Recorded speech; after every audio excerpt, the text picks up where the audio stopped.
Russia has expelled a German diplomat in a tit-for-tat move, escalating diplomatic tensions between Moscow and Berlin. The Russian Foreign Ministry said it had declared a diplomatic employee of the German embassy in Moscow persona non grata, calling the decision a symmetrical response to Germany's expulsion of a Russian official last month. Berlin had accused the Russian diplomat of acting as a spy handler linked to an espionage case. Moscow has firmly rejected the allegation, dismissing it as baseless and accusing Germany of fueling what it called a climate of spy mania. German Foreign Minister Johann Wadepool condemned the move as completely unacceptable, saying Russia was relying on escalation and espionage under the guise of diplomacy. Wadepool confirmed that the expelled German official was part of the embassy's military attaché staff and warned that Berlin reserves the right to take further action. The diplomatic clash comes amid widening divisions within Europe over how to deal with Moscow. While France and Italy have pushed for reopening dialogue with Russian President Vladimir Putin, Germany has doubled down on its opposition to direct talks. Berlin argues that Russia continues to repeat maximalist demands and shows no genuine willingness to negotiate, even as it carries out sustained attacks on Ukrainian civilian and energy infrastructure. German Chancellor Friedrich Merz has also voiced skepticism, insisting pressure and sanctions must be maintained and intensified until Moscow changes course. But Moscow is pushing back sharply against Germany's position.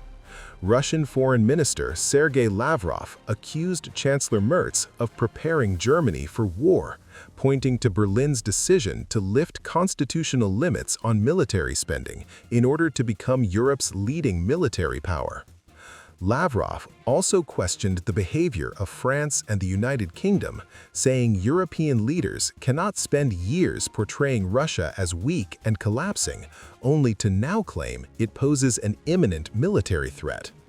He mocked European rhetoric, suggesting leaders should show a little more imagination when trying to convince voters, accusing them of fear-mongering without consistency.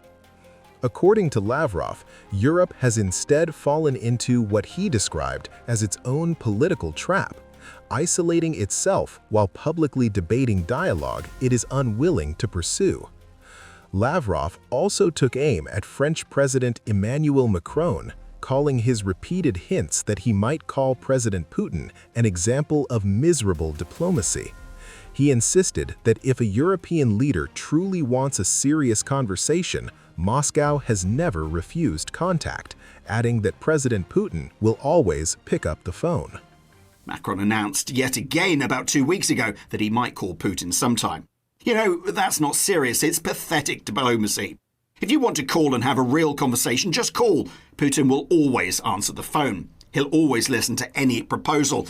And if serious proposals are on the table, I can assure you that they won't go without a serious, concrete, practical response. I won't hide it. We do have contacts with some European leaders. They call us and ask that these conversations not be made public. Some even show up here and communicate through back channels. But nothing they tell us about their ideas in these closed confidential exchanges differs in any way from what they say publicly. The same appeals.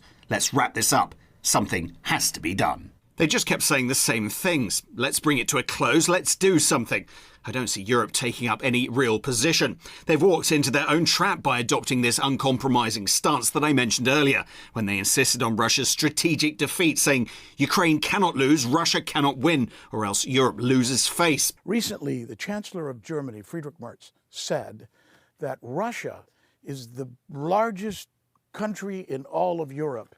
And then he went on to make it sound as if he's inviting Russia to be back of the European community. But this is the same man who just recently seemed to almost be wanting to go to war with Russia. What did you make of his comments? В данный момент многие европейские. Over the past month and a half, many European politicians have been talking about relations with the Russian Federation. Until recently, they spoke in unison, demanding firmness, insisting on unwavering support for Ukraine, continued arms shipments, sustained financing, all to ensure Russia's defeat, a strategic defeat on the battlefield. Then they changed their tune. They realized it was all an illusion.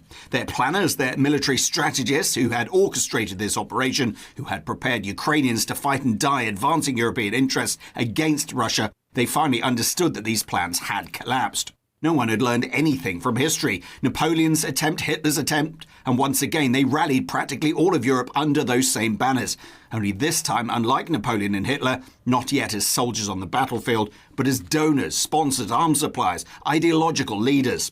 Under those same banners, the Ukrainian army was thrown into battle alongside mercenaries from various countries and official NATO instructors. We all know about this. And this latest attempt has led to the same outcome as Napoleon's and Hitler's misadventures.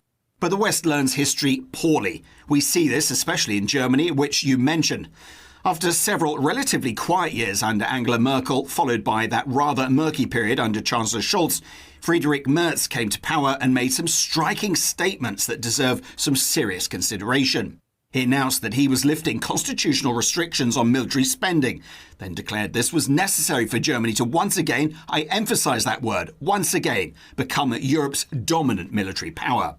This speaks volumes about his mindset and the direction of his thinking. Since then, he has repeated this idea in various forms and in practice. What he's doing amounts to preparation for war. The same thing has been happening in France, where President Macron has repeatedly insisted that Ukraine cannot lose. I won't even get into what the British under Starmer, or of course Ursula von der Leyen and Mark Rutte. Yes, Merz recently said something about Russia being Europe's largest country.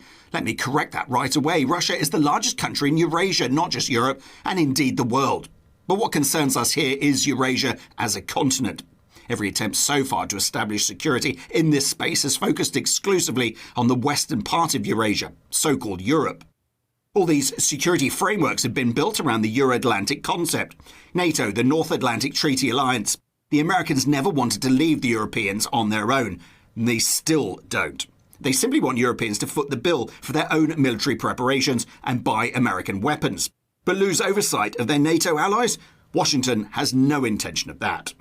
Then came the Organisation for Security and Cooperation in Europe, which symbolised the shift from Cold War to peaceful coexistence, equality, consensus, decisions made only by mutual agreement, and much more. That the OSCE has completely discredited itself hardly needs saying now. Everyone can see it.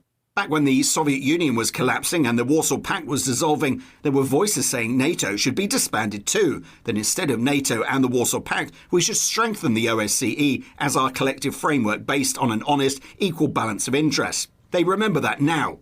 It never happened, of course, because neither the United States nor Britain nor other leading NATO members had any intention of dissolving the alliance. Instead, they embraced what Francis Fukuyama called the end of history. The end of history, liberal ideology would reign, democracy in its Western form, NATO as the universal guarantor of security. Now, that would dominate. This psychology naturally led to the current situation.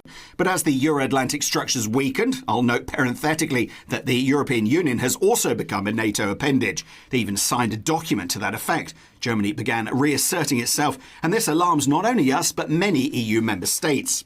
Opposition is growing, along with determination not to let Germany once again subjugate everyone else, especially since Merz and his government openly link this German revival to militarization and war preparation.